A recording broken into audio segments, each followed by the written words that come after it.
sila. Dito ka. Naka-play na to, naka-play na. Naka-record na siya. Oo, sila lang ako. Tuloy-tuloy yan. O yun. Lapit ka para pag nagdadial lang, lumapit siya para marinig yung ano ha. Yung boses. Lapit ka pag nagdadial. Pag nagsasalita mo. Pag-request lang. Pakita mo sila na ito. Sa gitna. Sa kinabukasan, isang napakalungkot na katotohanan.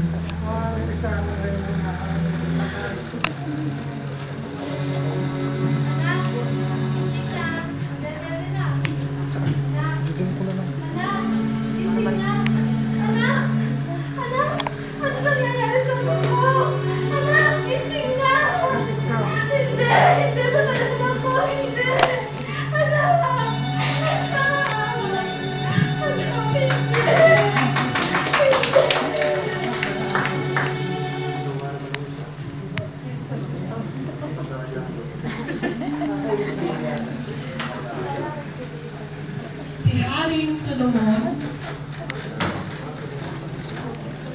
madalas pumunta sa Gabaon upang doon ay maghandog sa pangatilo ng pangunahing sambayan sa Buron at hanggang sa inabot na ng gabi sa lugar na iyon.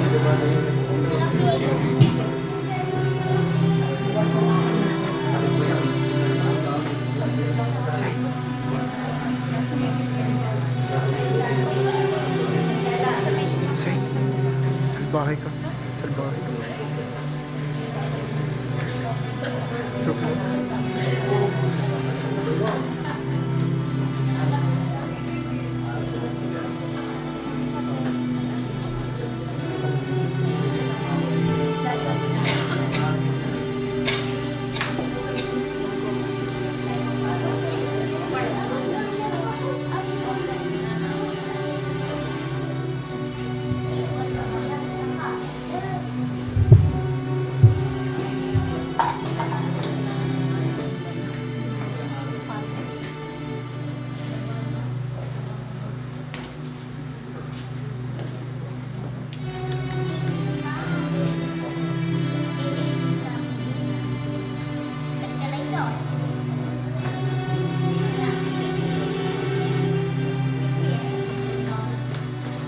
Ay, ulit ka natin.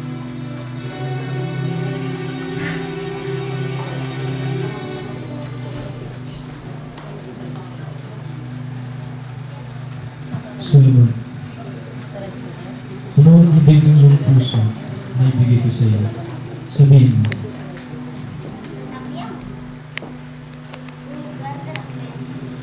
Panginoon, bagaman ako'y bata pa at walang karanasan, pinapamuno mo ako sa iyong bayan. Ang bayang ito na hindi mabilang sa dami. Bigyan mo ako ng pusong maunawain at marunong umilala at maghusga sa masama at magaling. Sapagkat, sino ang mamumuno sa bayang ito na napakalaki? Yaman hindi ka humiling para sa iyong sarili ng mabubuhay o kayamanan o kamatayan ng iyong mga kaaway. Kung hindi ang hiniling mo ay pagkaunawa at katalinuhan mo natin, ipagkakaloob ko sa iyo ang hiniling mo. Binibigyan kita ng karunungan na walang kapantay. At nagising si Solomon at noon niya nabatid na siya'y kinausap ni Yahweh sa panaginip. At pagbalik niya sa bayan ng Jerusalem,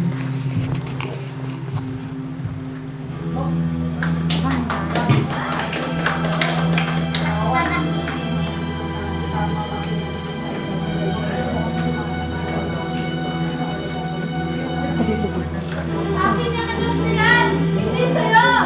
Ano ba eh, pinagpalit ko kaya ang sa'yong padayan sa akin ng buhay. Ano kasi yung aling? Ikaw ang sinungaling, hindi Ano ang kaguluhan ito? Di ba kayo marunong magrespeto sa inyong mahal na hari? Dalawang babae niya ay nag-aaway dahil sa isang bata. Hindi nila alam kung sino ang tunay na ina ng bata. Ganun ba? Ikaw babae, Maaari ko bang ipaliwanag sa akin ang mga nangyari? Opo, Madam Hari. Kami po ng babae nito ay nakatira sa isang bahay. Nanganak po ako at pagkalipas ng 3 araw, nanganak din siya. Tapos, habang natutulog siya, nagaganda niya yung anak niya at pinagpalit niya yung anak kong buhay sa kanyang patay.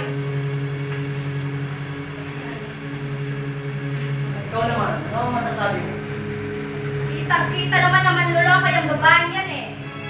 Ito, anak ko to, mahal na hari. Kaya huwag mo siyang Hindi totoo yan! Pagka ngayon, nilagay ang bata sa lamesa.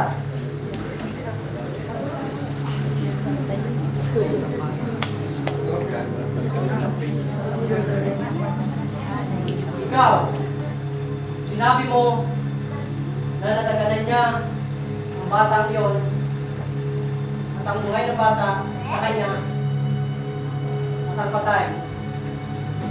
Kayo.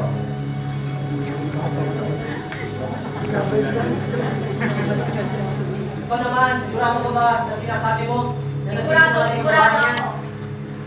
Talaga namang sinungaling yung babae yan eh. At sinabi mo, ang buhay ng bata ay sa kanya. At sa'yo, patay.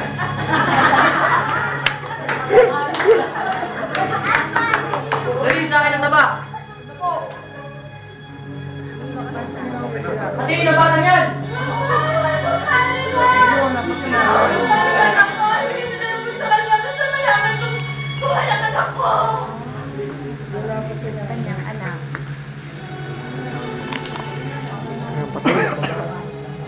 Papatay niya kasi.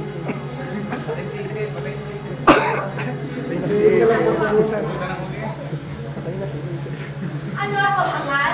Ba't ibibigay sa akin yan, ha? Hindi siya mapapasakin at hindi siya mapapasayo. Dapat hatiin yung batang niya, mahal na hari. Hatiin yan! Sorry, mahal. Panginoon, basbasan mo ang batang ito.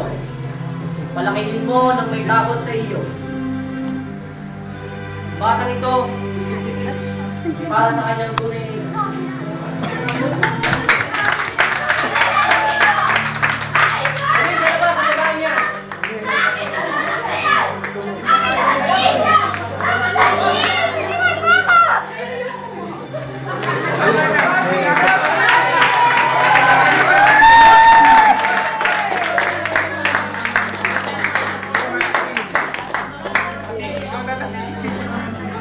Patingin si Ace eh. Pinabalita sa buong Israel at nagkaroon ng lahat ng mga Pepe. at pagkatapos sa kanya. Napatunayan ng lahat na sa sumakanya ang pag-iis upang humanaw ng mga Inutulan natin ang Israel.